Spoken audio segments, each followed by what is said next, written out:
Hola YouTube, bienvenue sur la chaîne Grain de Beauté. Aujourd'hui, je vous propose une vidéo DIY. Dans cette vidéo, je vous propose de fabriquer vos propres vêtements et en l'occurrence, on va fabriquer un kimono comme celui que je porte actuellement. Donc celui-ci, c'est moi qui l'ai fait l'année dernière déjà. Je l'adore, franchement, la forme est trop jolie, les motifs sont trop jolis et tout et tout. Donc j'ai envie de vous montrer comment j'ai fait. Moi, je ne suis pas une pro et très souvent, j'ai la flemme de faire comme les pros, c'est-à-dire que je zappe pas mal d'étapes, ce qui ne m'empêche pas d'arriver au résultat que je souhaite. Je vais vous montrer comment j'ai fait pour obtenir un kimono comme celui-ci, mais il doit certainement y avoir des techniques plus professionnelles, plus carrées, plus ceci, plus cela. Le but de mes vidéos DIY en général, c'est de vous aider à faire vos propres vêtements de façon la plus simple possible, sans se compliquer la vie. Ce kimono, je l'ai fait par moi-même l'année dernière, c'est le premier kimono que je me suis fabriqué et j'ai même fait un patron pour la première fois et c'est vraiment pas compliqué. Aujourd'hui, je vous propose de fabriquer votre kimono mais sans patron. Pourquoi? Parce que je pense que ce sera plus simple pour vous. Deuxième chose, je vous ai fait une prise d'image avec une simulation avec du papier. Vous allez comprendre avec les images, ce qui vous permettra de mieux comprendre les différentes étapes que j'ai mis en place pour réaliser le kimono que je vous montre dans la vidéo. Et seconde petite précision qui a quand même son importance, malheureusement je n'avais pas assez de tissu pour le kimono que j'ai fabriqué avec vous, le kimono blanc, donc je n'ai pas pu le finaliser, c'est-à-dire qu'il va manquer les manches. Oui, je publie des vidéos incomplètes, tout est normal. Les manches, encore une fois, c'est une pièce que je vais pouvoir coudre à la base de mon kimono, donc ça peut attendre la fin du confinement. Mais avec ou sans manches, finalement, ce sera exactement le même principe de découpe de tissu pour faire votre propre kimono. Voilà, il me semble que j'ai tout dit. Assez blablaté, je vous laisse désormais avec le tuto kimono. Aujourd'hui, on va travailler avec une pièce de tissu d'une dimension de 120 par 140. Les dimensions peuvent être différentes. Vous pourrez tout à fait faire un kimono, soit plus court ou soit avec des manches, par exemple. Donc voilà ce que j'ai réalisé avec l'image de droite. Ici, je vous montre un autre kimono que j'ai réalisé, donc c'est le premier kimono que j'ai fait avec une dimension de tissu bien différente. Vous pouvez apercevoir ici que j'ai des manches, donc après, voilà, faut faire en fonction du tissu que vous avez. On va regarder un petit peu de plus près la composition d'un kimono. Dans mon exemple, mon kimono sera fait de 3 morceaux de tissu, un côté gauche, un côté droit, ainsi que le dos. Aujourd'hui, je vous propose de fabriquer un kimono assez long, mais si vous n'avez pas autant de tissu que moi, vous pouvez très bien fabriquer un kimono plus court, toujours dans le même principe, un côté droit, un côté gauche et le dos.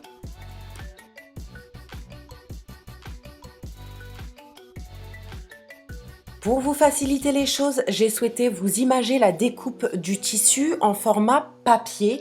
On va imaginer que votre feuille blanche ici à droite soit votre morceau de tissu, donc de 1,20 m sur 140. Tout d'abord, je plie mon tissu en deux pour visualiser la ligne milieu dos.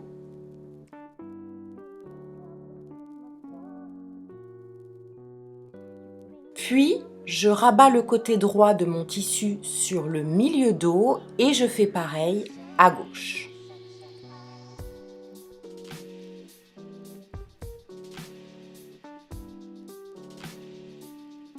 Souvenez-vous, mon kimono est composé de 3 parties, le côté droit, le dos et le côté gauche.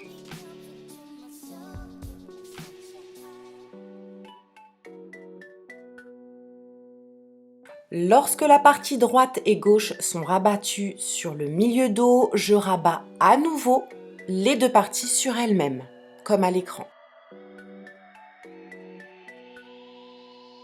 Ici, je vais faire 2 pliages afin de créer l'encolure d'un côté ainsi que l'épaule de l'autre. Je découpe donc mon tissu.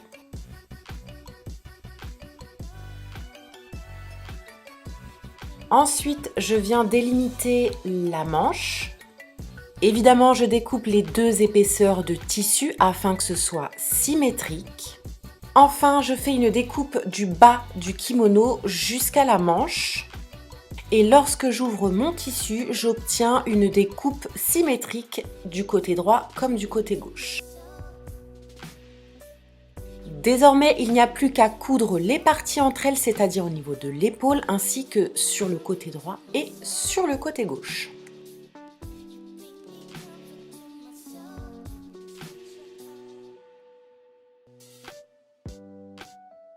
Passons maintenant à la pratique. J'étale à plat mon tissu de 120 par 140.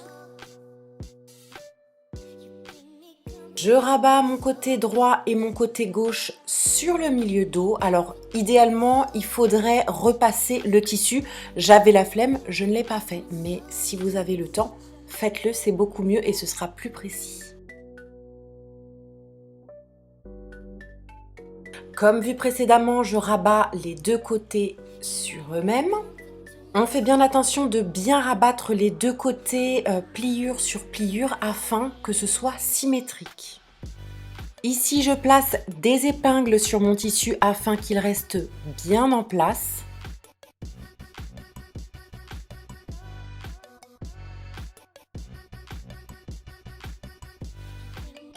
À ce moment-là, je m'apprête à créer et à découper les épaules ainsi que l'encolure.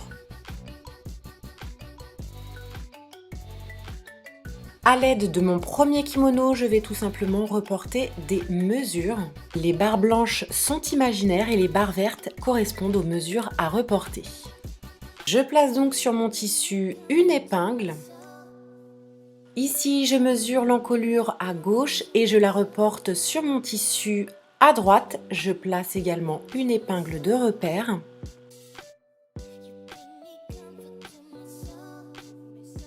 De même, je reporte la mesure du col.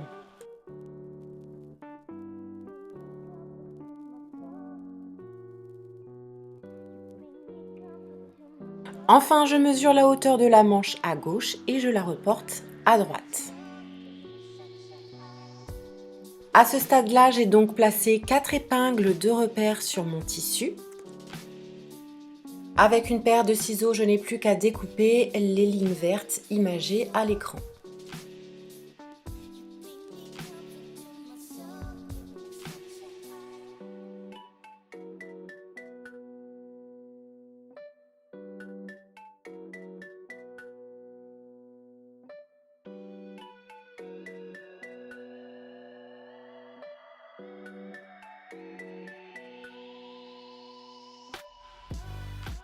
Je vérifie bien que ma découpe soit symétrique aussi bien à gauche comme à droite.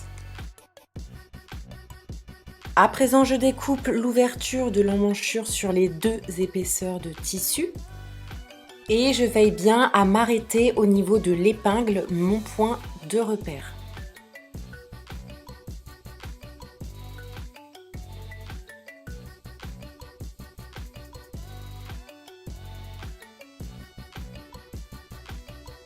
Ensuite, pour aller plus vite, je superpose mon ancien kimono sur mon tissu blanc et je commence à découper l'arrondi qui correspond au dessous de la manche.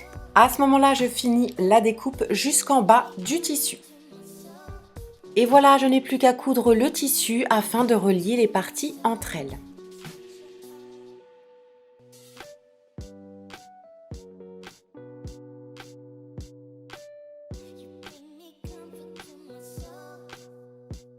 Pour cela, je place mon tissu endroit sur endroit.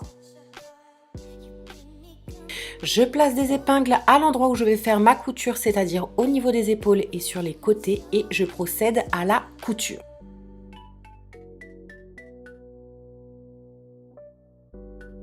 Pour la couture des épaules et des côtés, je fais une couture simple ainsi qu'un point zigzag.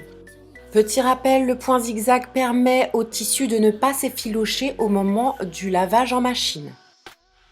Et concernant les finitions de mon kimono, je fais de simples ourlets. Enfin, dernier rappel, l'ourlet, c'est une finition plus propre, plus jolie, qui consiste à rabattre le tissu 2 fois sur lui-même. Je procède donc à la couture de mes ourlets.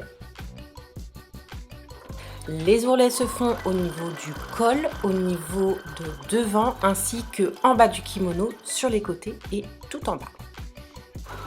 À présent, j'ai quasiment terminé l'assemblage de mes morceaux de tissu. Je n'hésite pas à enfiler mon kimono et à faire des ajustements directement sur moi. Pour ne pas que mon tissu bouge, évidemment, je place des épingles. Une fois les ajustements faits sur moi, je procède à la couture de mon ourlet. Enfin, dernière étape que j'aurais dû faire déjà dès le départ, c'est de repasser mon tissu. Ici, je repasse les ourlets afin qu'ils soient bien nets, bien lisses.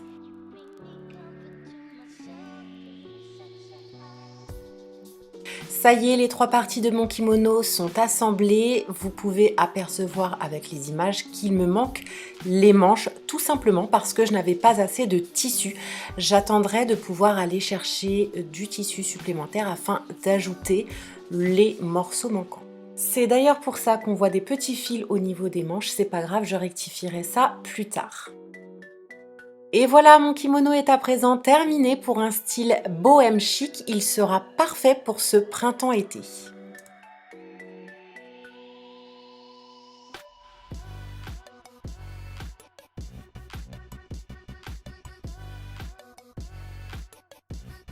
Voilà YouTube, j'ai terminé avec cette vidéo DIY kimono. J'espère sincèrement que ça a pu vous aider, vous informer.